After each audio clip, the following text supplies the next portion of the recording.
보신 말씀은 디모데전서 1장 17절 말씀입니다. 디모데전서 1장 17절 한 절 말씀 함께 보도록 하겠습니다. 네, 우리 한 목소리로 같이 읽도록 하겠습니다. 1장 17절입니다. 시작. 영원하신 왕 곧 썩지 아니하고 보이지 아니하고 홀로 하나이신 하나님께 존귀와 영광이 영원 무궁하도록 있을지어다. 아멘. 네, 오늘은 하나님의 속성이라는 제목으로 소요리 문답 네 번째 사문에 관해서 함께 생각해 보도록 하겠습니다. 지금까지의 내용을 좀 반복해서 돌아보면 처음에는 이제 사람의 제일 되는 목적이 무엇인가, 주된 목적이 무엇인가에 대해서 우리가 함께 나누었습니다. 하나님을 영화롭게 하고 영원토록 그분을 즐거워하는 것이 인간의 주된 목적이다라고 이렇게 이야기를 했고요. 이어서 그 다음에는 그러면 그 목적을 이루기 위해서 하나님께서 우리에게 특별 계시로 기록된 하나님의 말씀인 성경을 주셨다라는 것에 대해서 함께 나누었습니다. 그냥 목적만 얘기하는 것이 아니라 우리에게는 어떤 목적이 있는데 하나님께서 그 목적을 이룰 수 있는 매뉴얼을 우리에게 주셨다라는 얘기죠. 그리고 이 지난 시간에는요, 그 성경이 우리에게 가르치는 것이 무엇인가 두 가지가 있다라고 나누었어요. 주로 가르치는 것이 두 가지인데 하나는 뭐냐면 사람이 하나님에 관해서 무엇을 믿을 것인가에 대해서 가르치고요, 또 하나는 하나님께서 사람에게 요구하시는 의무가 무엇인가에 대해서 성경은 우리에게 알려주고 있다, 이렇게 얘기했습니다. 1문부터 3문까지의 내용을 보면요, 계속적으로 이어지게 논리적인 구성으로 이어지고 있는 것을 볼 수 있습니다. 자, 이제 본격적으로 소요리 문답의 본론으로, 이 3문부터는 본론으로 들어가게 되는데요, 우선은 이 본론의 처음 부분, 이 3문부터 나오는 내용이 무엇이냐면 우리가 3문에서 성경이 우리에게 가르치고 있는 것 두 가지가 있는데, 그 먼저가 하나님에 관해서 믿어야 할 것이 무엇인가, 하나님에 관해서 사람이 하나님에 관하여 믿어야 할 것이 무엇인가를 가르친다고 했죠. 3문부터는 그 내용이 나옵니다. 그 내용에 대한 답을 우리에게 알려주고 있는 거죠. 4문부터 6문까지는 하나님의 존재에 대한 내용이 기록되어져 있고요, 또 7문부터 12문까지는 하나님의 사역에 관해서 우리에게 가르쳐 줍니다. 그러니까 존재와 사역에 관해서 이야기해 주면서 하나님은 이런 분이시다라는 것을 우리에게 이야기해 주고 있는 거죠. 이렇게 나누어서 가르치는 이유가 있습니다. 우리가 하나님을 안다고 할 때, 예수님도 마찬가지입니다. 하나님을 안다고 할 때, 혹은 예수님을 안다고 할 때는 하나님의 존재에 대해서 아는 것과 하나님의 사역에 대해서 아는 것, 이 두 가지 다를 이야기해야 합니다. 그분이 어떤 분이시고 또 그분이 우리를 위해서 무엇을 행하셨는지 이 두 가지를 다 알아야 한다는 거죠. 근데 대부분 이 사역을 아는 것에 대해서 굉장히 집중합니다. 우리를 구원하셨고 이 땅에 인간의 몸으로 오셨고 십자가에 죽으셨고 부활하셨고, 이 모든 영역이 사역에 해당하는 부분이거든요. 근데 이 사역이 중요하긴 하지만 사역보다 훨씬 더 중요한 것은 하나님의 존재에 관해서 우리가 이야기하는 것이 훨씬 더 중요합니다. 자, 이 사문을 통해서 그 부분에 대해서 하나씩 배워나가게 될 겁니다. 자, 사문을 좀 살펴보겠습니다. 이 네 번째 질문은 아주 간단하지만 매우 어려운 질문이죠. 띄워주세요. 어떤 질문이냐면 하나님은 어떤 분이십니까? 라고 이렇게 우리에게 묻고 있습니다. 여러분, 이 하나님은 어떤 분이신가? 굉장히 간단한 질문이지만 실제로 대답하기가 어려운 질문입니다. 그러지 않습니까? 근데 여기서 특이한 점은 하나님은 누구이신가? 라고 묻지 않고 하나님은 어떤 분이신가? 라고 묻고 있다는 점이에요. 영어로 하면 who라고 묻지 않고 what이라고 묻고 있다는 점입니다. 이렇게 묻는 이유가 무엇이냐면요, 하나님이 누구이신지 그분의 존재에 대해서 인간은 직접적으로 알 수가 없어요. 하나님에 대해서 알 수 없단 말입니다. 그러니까 그분이 누군지에 대해서 우리는 대답할 수가 없어요. 그래서 그분이 어떤 분이신지, 즉 그분이 가지고 있는 속성이나 혹은 그분이 가지고 있는 성품을 통해서 우리가 그분을 알 수 있기 때문에 who라고 물어보지 않고 what이라고 물어보고 있는 겁니다. 그 어떤 분이십니까? 라고 이렇게 물어보고 있는 거죠.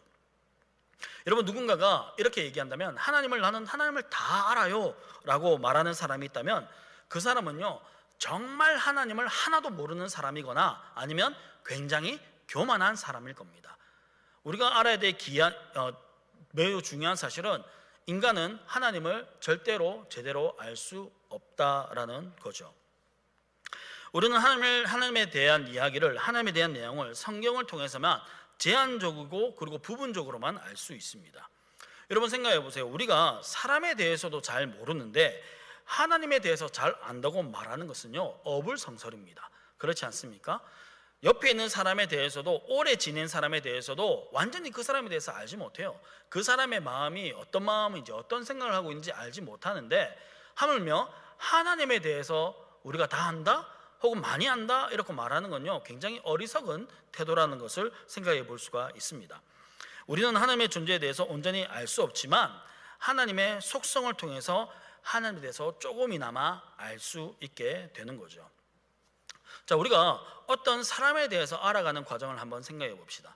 A라는 사람이 있어요. 그 A라는 어떤 사람이 있는데, 우리가 그 사람에 대해서 아는 방법은 그 사람의 언행, 행동이나 말을 통해서 그 사람이 어떤 사람인지 알 수가 있죠. 예를 들어서 그 사람이 분을 잘 참지 못하는 사람인 겁니다. 그리고 화를 잘 내는 사람이라면 우리는 그 사람을 뭐라고 평가할 수 있을까요? 뭐 판단을 할 수도 있고 평가를 할 수도 있는데, 그 사람은 참 다혈질적인 사람이구나, 이렇게 얘기하지 않겠습니까?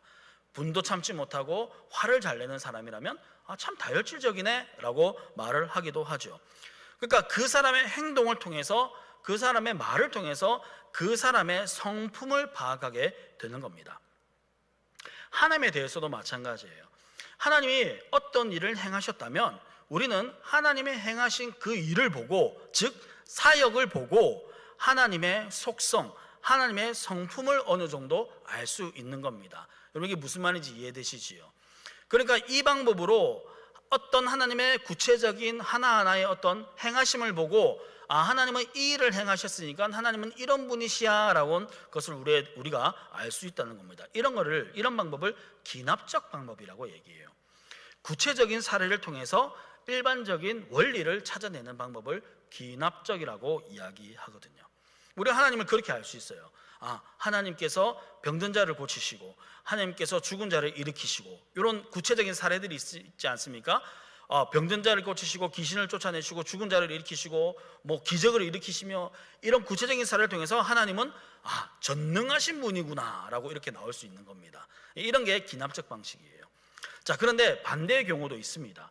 예를 들어 기납적인 방식으로 그 사람이 다혈질이라는 걸 알게 됐습니다. 그러면 우리가, 인간은 어떻게 생각하냐면 그 사람이 하는 모든 행동의 해석을 그 사람이 가지고 있는 그 성품으로 해석하는 거예요. 어떤 일을 했는데 그 사람이 다혈질을 가졌기 때문에 그 행동을 했다, 이렇게 이야기하는 겁니다. 무슨 말인지 이해되시죠? 그러니까 이런 방법이 있는 거예요. 이런 방법을 뭐냐면 연역적이라고 해요. 기납적과는 반대 방법이죠. 어떤 일반적인 원리를 통해서 구체적인 사례를 이해하는 겁니다. 우리가 하나님의 사역을 통해서 기납적으로 하나님의 속성과 성품을 알았다면, 이제는 하나님의 속성과 성품을 통해서 하나님의 사역을 이해하게 되는 거예요. 이런 기납적이고 그리고 연합적인 방식을 통해서 대상을 이해해야만 하는 이유가 무엇이냐면요, 그 대상을 온전히 알 수 없기 때문이에요. 사람도 잘 알 수 없고 더구나 하나님도 잘 알 수 없다면 이런 기납적 방법 혹은 연역적 방법을 통해서 하나님을 알게 되는 거죠. 자, 예컨대 우리가 어떤 사람을 향해서 이런 말을 쓰기도 합니다. 저 사람은 참 법 없이도 살 사람이야, 이런 말 쓸 때가 있죠.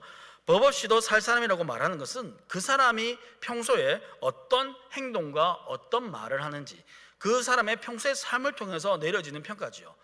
그 사람이 생활하는 걸 보니까 저 사람은 법 없이도 살 거야, 이런 평가를 내릴 수 있는 겁니다. 그런데 만약에 그렇게 평가를 받던 사람이 도둑질을 했다는 이야기를 듣는다면요, 법 없이도 살 사람이라고 했던 그 사람이 도둑질을 했다는 이야기를 듣게 되는 거예요.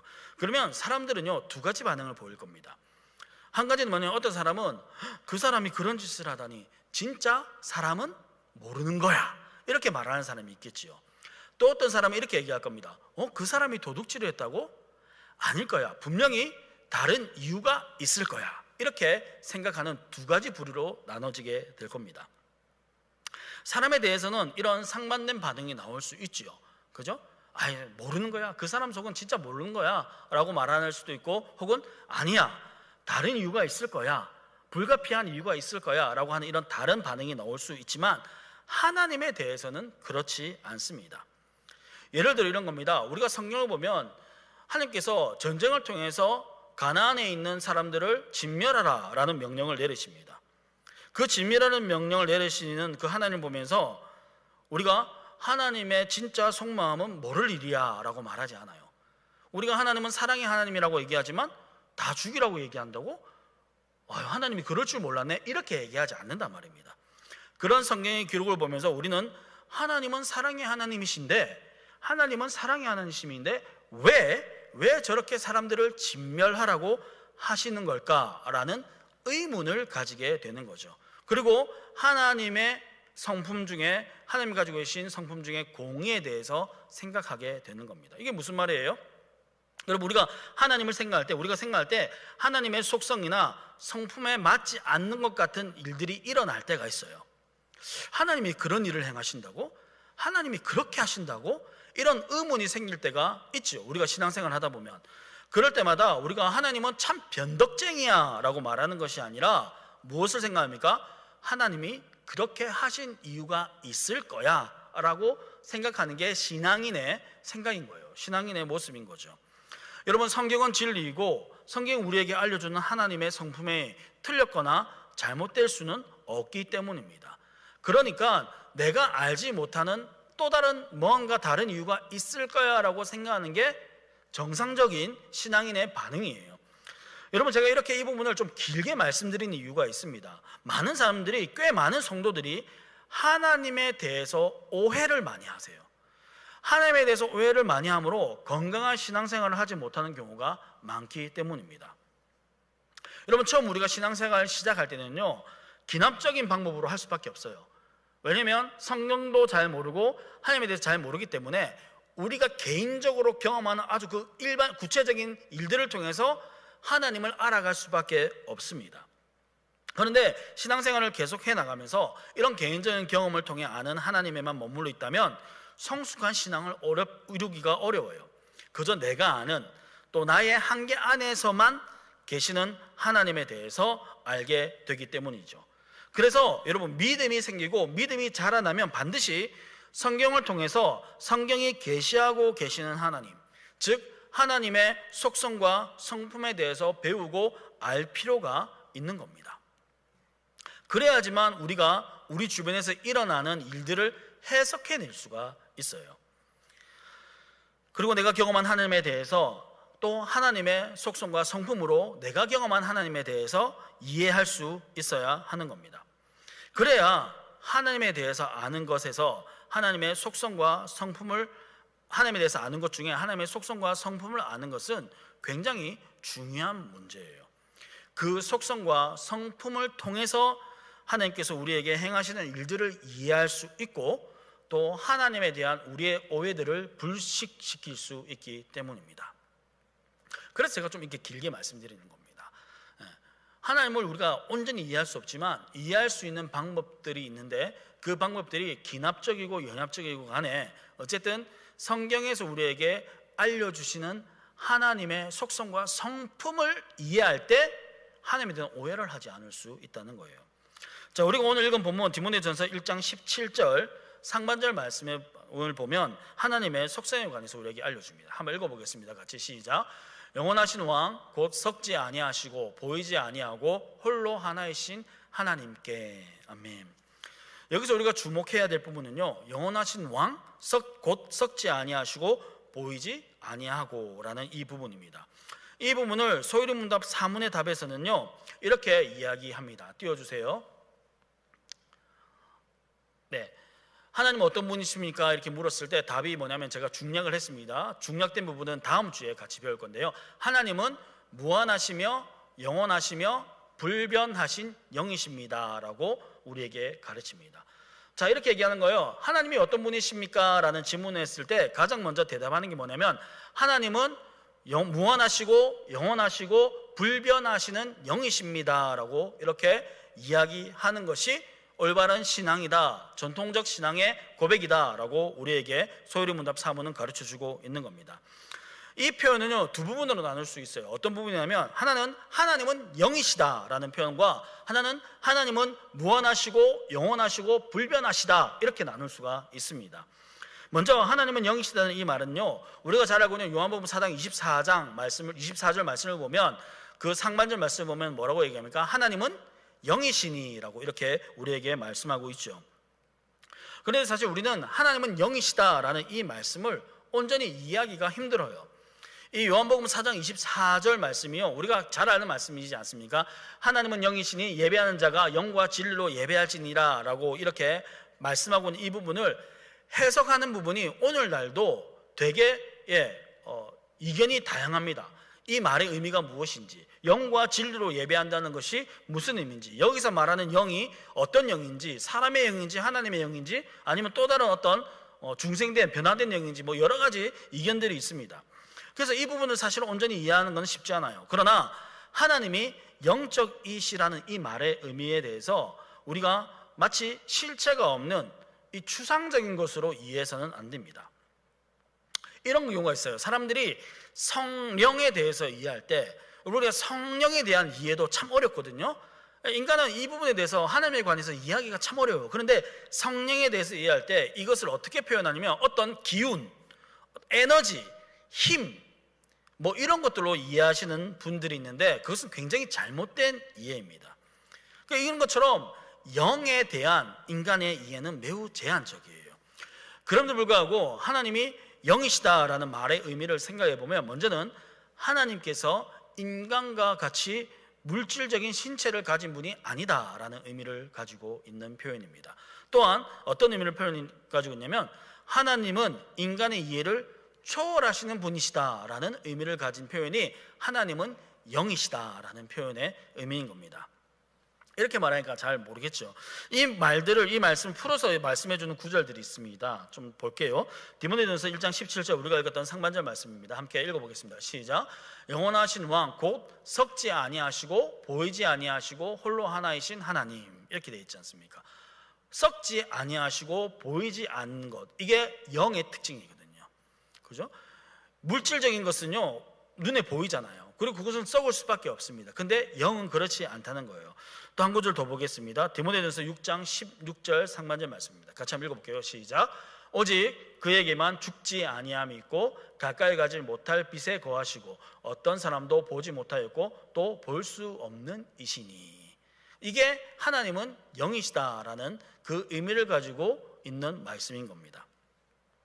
오늘 이 사문은요, 이런 성경의 말씀들 다양하게 많거든요. 이 말씀을 정리해서 하나님은 영이시다라고 말하면서 그 하나님은 영이신 것에 대해서 부연 설명을 추가적으로는 설명을 하고 계신데, 어떤 설명을 하고 있냐면 그 하나님은 영이신데 어떤 영이시냐면 무한하신 영이시고 영원하신 영이시고 불변하신 영이시다라고 우리에게 말해주고 있는 겁니다. 그러니까 이 영이신 하나님이 무한함과 무한성과 영원성과 불변성을 가지고 있다는 거죠. 여러분, 이런 무한성, 영원성, 불변성, 이런 것을 무엇이라고 얘기하냐면요, 하나님의 비공유적 속성이라고 이야기합니다. 뭐 막 이런 표현들이 나오니까 어렵네. 아니요, 전혀 어려운 게 아니에요. 무슨 말이냐면 하나님과 사람이 동시에 가지고 있는 속성이 있는데 이런 거를 공유적 속성이라고 얘기해요. 공유적 속성은 다음 주에 함께 나누게 될 거고요. 하나님과 인간이 같이 가지고 있지 않은 하나님만이 가지고 있는 속성을 비공유적 속성이라고 얘기합니다. 그러니까 하나님과 인간이 공유하지 않는단 말이에요. 그게 전혀 어려운 말이 아닌 거예요. 그러니까 이 무한성과 영원성과 불변성은 하나님만이 가지신 속성이에요. 그렇기 때문에 사탄도 이 속성을 가지지 못해요. 천사도 이 속성을 가지지 못합니다. 오직 하나님만이 가지고 계신 속성인 거예요. 자, 이 공유적 속성에 대해서는 다음 시간에 살펴보고 하고요. 오늘은 이 비공유적 속성에 관해서만 좀 살펴보고자 합니다. 먼저 무한성에 대한 말의 의미에 대해서 우리가 생각해 볼게요. 여러분, 무한성이 뭐예요? 말 그대로 한계가 없다는 겁니다. 제한이 없다는 거죠. 여기서 이 무한하다는 말은 뭐냐면 공간의 무한성에 대해서 얘기하는 거예요. 공간의 무한성. 그래서 이것을 다른 말로 광대성이라고도 해요. 광대하신 주님, 광대하신 하나님, 이런 표현을 쓰잖아요. 뭐냐면 한계가 없다라는 표현이죠. 여러분 생각해 보십시오. 하나님께서 공간을 창조하셨습니다. 공간을 만드셨어요. 공간을 창조하시고 공간을 만드신 하나님께서 공간에 얽매일 수가 없으시죠. 그죠? 그러니까 이게 하나님은 공간에 얽매이지 않는, 공간을 초월해서 계시는 하나님이시다라고 우리에게 가르쳐 주고 있는 겁니다. 이걸요 조금 어려운 말로, 뭐 신학적인 말로 그냥 여러분 이렇게 들으면 무슨 쓰셨던 표현들이 들어본 적이 있는 것 같다 이런 표현이 있는데, 뭐냐면 무소부재라는 표현을 써요. 아니 계신 곳이 없다, 한자거든요. 무소부재, 아니 계신 곳이 없다라는 무소부재라는 표현을 쓰고, 또 다른 표현으로는 편재성이라는 표현을 써요. 편재하신다, 뭐 이런 표현을 쓰거든요. 어쨌든 이 하나님의 무한성에 관해서 말씀해 주는 구절도 굉장히 많습니다. 우리 두 부분만 좀 찾아서 읽어볼 텐데요. 먼저 욥기 11장 7절에서 9절까지의 말씀입니다. 같이 읽어보겠습니다. 시작. 내가 하나님의 오묘함을 어찌 능히 측량하며 전능자를 어찌 능히 완전히 알겠느냐. 하늘보다 높으시니 내가 무엇을 하겠으며 스올보다 깊으시니 내가 어찌 알겠느냐. 그의 크심은 땅보다 길고 바다보다 넓으니라. 아멘. 우리가 이해할 수 있는 표현으로 바꾼 거예요. 무한하신데 어떻게 무한하냐? 하늘보다 길고 바다보다 넓다, 뭐 이런 식으로 바꿔서 우리에게 말씀해 주시는 겁니다.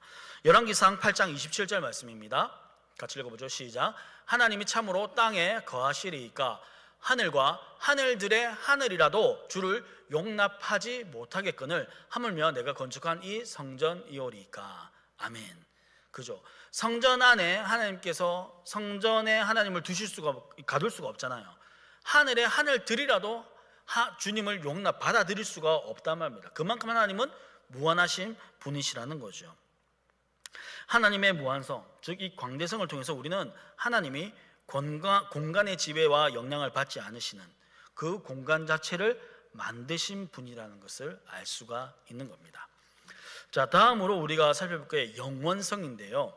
이 영원성은, 앞에 무한성은 공간의 무한대라고 했지 않습니까? 공간의 무한성이라고 했는데, 영원성은 시간의 무한성이에요. 시간의 무한정. 하나님은 공간과 마찬가지로 시간의 제약을 받지 아니하시는 분이시죠. 시간을 초월하고 계시고 시간을 통치하시는 분이 하나님이십니다. 우리가 잘 알고 있는 베드로서 3장 8절 말씀이 있는데요. 이 말씀을 보면 뭐라고 얘기합니까? 사랑하는 자들아, 주께서는 하루가 천년 같고 천년이 하루 같다는 이 한 가지를 잊지 말라. 우리 굉장히 잘 알고 있죠. 주님께는 천년이 하루 같고 하루가 천년 같다라는 이 표현 잘 알고 있는 말씀입니다. 그런데 이 말씀은 문자적으로 천년이 하루에 해당한다는 말씀이 아니라, 하나님에게는요 천년이나 만년이나 그 시간의 길이와는 상관없이 하루와 같이 자유롭게 다닐 수 있는 분이시다, 자유롭게 그곳에 있을 수 있는 분이시다라는 말을 의미하는 겁니다. 또한 하나님은 시간의 제약을 받지 않으시기 때문에 하나님에게는요 과거와 현재와 미래가 없어요. 이해되십니까? 이 말은 무슨 말이냐? 하나님에게는 시간이라는 것 자체가 없다라는 말입니다. 그래서 우리가 하나님에 관해서 이야기할 때 이 표현이 많이 나오죠. 영원부터 영원까지, 이런 표현을 많이 나오지 않습니까? 이 영원부터 영원까지라는 표현도 어떤 특정한 시간을 이야기하는 것이 아니라, 시간과는 상관없는, 시간의 의미가 없는 무한한 그 어떤 시간이라고 말할 수도 없죠. 우리가 표현할 수 없는 겁니다. 무한에 대해서 이야기하는 것이 바로 영원부터 영원까지라는 표현이에요. 우리 시편 90편 2절 말씀인데요. 같이 한번 읽어보겠습니다. 시작. 산이 생기기 전, 땅과 세계도 주께서 조성하기 전 곧 영원부터 영원까지 주는 하나님이시니이다. 아멘. 창조 이전부터, 그리고 이 세상이 끝나는 종말 이후에도 그 영원전과 영원까지 하나님은 그곳에 계시는 분이시라는 겁니다. 이게 시간의 무한성, 영원성에 대해서 말씀해 주는 거죠. 여러분, 이 영원성에 대한 이해가 무엇보다 중요한 것이 무엇이냐면요, 이 영원성에 대한 이해를 우리가 어느 정도 해야지만 사람들이 참 어려워하는 교리들이 있어요. 어떤 교리냐면 하나님의 작정, 하나님의 예정, 섭리, 이런 부분들은요 우리들이 참 이해하기 어렵거든요. 왜냐하면 우리가 갖고 있는 생각은요 이 시간적인 생각을 갖고 있기 때문이에요. 그래서 예정에 대해서 얘기할 때, 작정에 대해서 얘기할 때, 섭리에 대해서 얘기할 때 어떤 시간적인 순서에 대한 개념이 있기 때문에 우리의 머리로 되게 이해하기 힘듭니다. 근데 영원이라는 이 개념을 우리가 어느 정도 안다면 하나님의 작정과 하나님의 예정과 하나님의 섭리에 관해서 완전히는 아니더라도 이해할 수가 있게 되는 겁니다. 이 작정과 예정과 섭리를 이해하게 되면요, 인간의 머리로 이해할 수 없어서 그 교리를 거부하거나 혹은 뭔가 찝찝하게 소극적으로 받아들이는 일들이 없어질 수가 있어요. 여러분, 성도들 중에 여전히 작정이나 예정들에 대해서 믿지 않는 성도들도 꽤나 많습니다. 물론 교리적으로 다른 교단에서는 그것을 믿지 않을 수도 있지만 우리 이런 합동측에 있는 교인들도 예정에 관해서 그건 말이 안 된다고 생각해 라고 하는 사람들이 굉장히 많아요. 이 부분에 의해서 뒤에 나오기 때문에 그때 좀 더 자세히 살펴보도록 하겠습니다. 자, 두 번째는 영원성이었고요, 마지막 세 번째는 불변성입니다. 여러분, 성경을 읽다 보면 하나님께서 뜻을 돌이키는 내용의 이야기들이 종종 나오죠. 그죠? 하나님께서 뜻을 돌이키는 거. 예를 들면 이런 겁니다. 이스라엘 백성들을 하나님께서 진멸하려고 했습니다. 왜냐하면 금송아지 우상을 섬김으로 해서 이스라엘 백성들을 다 죽이고, 광야에 출애굽했던 이스라엘 백성들을 다 죽이고 모세로 하여금 새로운 민족을 만들어서 가나안에 가게 만드시겠다고 하나님께서 말씀하셨어요. 그런데 모세의 간청으로 어떻게 하세요? 하나님께서 그 뜻을 돌이키십니다. 여러분 기억나십니까? 또 어떤 얘기가 있습니까? 요나가 니느웨 성읍에 가서 회개를 촉구하죠. 회개하라고 이렇게 얘기합니다. 그렇게 얘기하자 니느웨 백성들이 회개를 해버리죠. 그러면서 하나님께서 니느웨 성읍을 멸하시겠다고 하는 그 뜻을 돌이켜버리십니다. 성경에는 이렇게 하나님께서 뜻하신 것들, 그 뜻을, 하나님의 계획을 돌이키는 것 같은 경우가 굉장히 많이 기록되어져 있죠. 여러분, 이런 내용들은 하나님이 참 변덕스러운 분이시다라는 인상을 주기에 충분한 내용들이에요. 이랬다 저랬다 하시지? 왜 마음대로 하시지? 이렇게 생각할 여지가 있는 내용들이죠. 그런데 하나님께서 변함이 없으시다는 것은요, 어떤 의미를 얘기하냐면 그 뜻과 목적에는 변함이 없으시다라는 말을 의미하는 겁니다. 예를 들어 이런 거예요. 여러분 잘 생각해 보십시오. 우리가 자녀들을 잘 양육하기 원하는 목적을 가진 부모가 있어요. 모든 부모가 다 그렇겠죠. 모든 부모가 자녀들이 올바르게 건강하게 자라기를 원하는 그런 어떤 목적을 가지고 있을 겁니다. 그래서 그 목적과 목표를 이루기 위해서 부모는 때로는 자녀들을 칭찬하기도 하지만 때로는 어떻게 하기도 해요? 꾸중을 하기도 해요. 당근과 채찍을 통해서 어떻게든 이 아이가 건강하고 올바른 성품을 가진 사람으로 자라기를 바라는 거죠. 여러분, 부모가 칭찬을 했다가 부모가 꾸중을 했다고 해서 우리는 그 부모를 향해서 변덕쟁이라고 얘기하지 않습니다. 왜요? 부모의 목적과 뜻은 변함이 없어요. 이 아이를 어떻게 하겠다? 건강하고 올바른 성품을 가진 아이로 자라가 하겠다는 거예요. 근데 그것을 자라게 하는 방법으로 꾸중을 하거나 칭찬을 하실 수 있다는 겁니다. 하나님도 마찬가지입니다. 하나님의 뜻과 목적은 변함이 없지만 인간의 상황에 맞추어서 역사하시는 것 뿐이에요.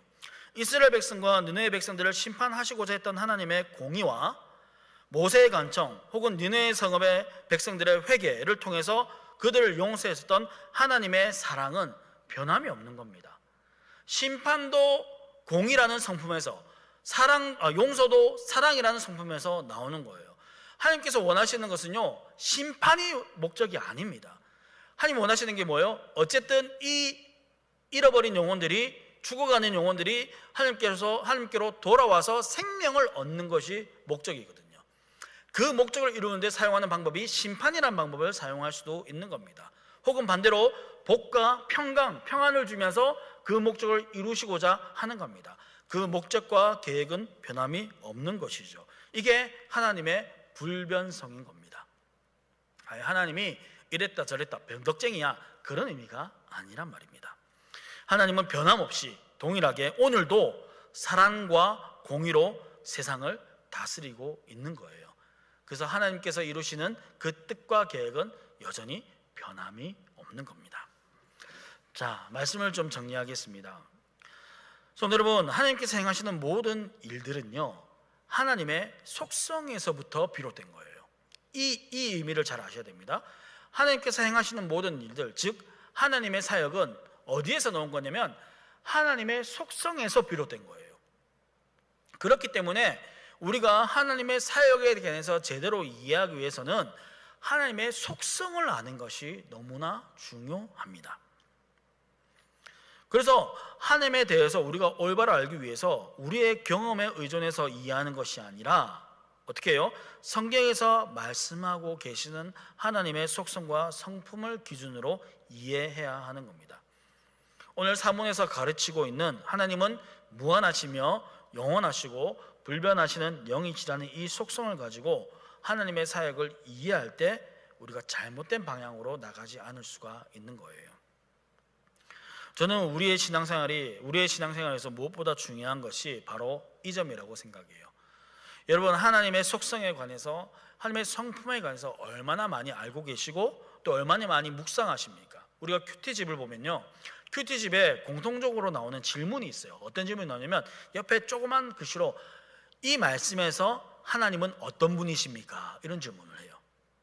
이 말씀에서 발견할 수 있는 하나님은 어떤 분이십니까? 뭘 물어보는 거예요? 하나님의 성품, 하나님의 속성에 관해서 물어보는 거거든요. 왜냐하면 그 말씀에서 하나님께서 어떤 일을 행하실 때 그 일을 행하시는 이유가 무엇이냐면 하나님은 그런 분이시기 때문인 겁니다. 그래서 이 하나님의 속성과 성품을 제대로 이해해야지만 하나님께서 다스리시는 이 세상을 올바르게 바라보며 해석할 수 있는 거예요. 무슨 말씀인지 아시겠죠? 그리고 또 하나님에 대해서 오해하지 않을 수 있기 때문에 이것을 아는 것이 매우 중요합니다.